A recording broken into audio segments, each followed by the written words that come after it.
ایک صورت اس کی جو ہے نا کہ ہم اس موقع پر برادری کا رواج ہوتا ہے کہ ہم دولہے والے کے ساتھ یا دولہے والوں کے ساتھ تھوڑا سا تعاون کر دیں.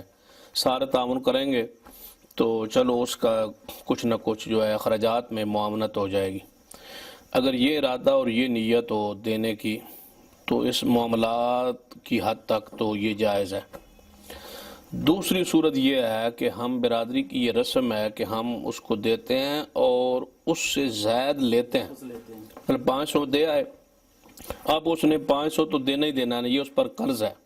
بلکہ اگر ناراضگی بن جائے نا، درمیان میں لڑائی ہو جائے، کوئی جھگڑا ہو جائے، اختلاف ہو جائے، تو وہ کہتے ہیں ہاں وہ شادی پر آتے نہیں ہیں لیکن نیوندرا اس کا اصل واپس کر دیتے ہیں. تو اگر خوشی ہو تو پھر 200 400 500 7 بڑھا کے دیتے ہیں. اور بعض جگہ پہ گاؤں میں اعلان بھی ہوتا ہے ابھی فلانے کا نیوندرا رہتا ہے. ہاں یہ تو پھر آگے صورتیں ہیں، مختلف قباتے ہیں.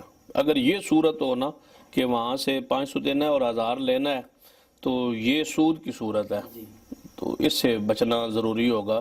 یہ وہ قرض ہے جو نفع کھینچ کے لا رہا ہے ساتھ. یہ وہ جو حدیث ہے کہ نبی علیہ السلام جو قرضہ نفع کھینچے نا وہ سود ہی ہوتا ہے. تو یہ سود کی ہمارے معاشرے میں ایک قسم شروع ہو گئی ہے. ویسے خفیہ طور پر دوست کے ساتھ تعاون کر دینا چاہیے.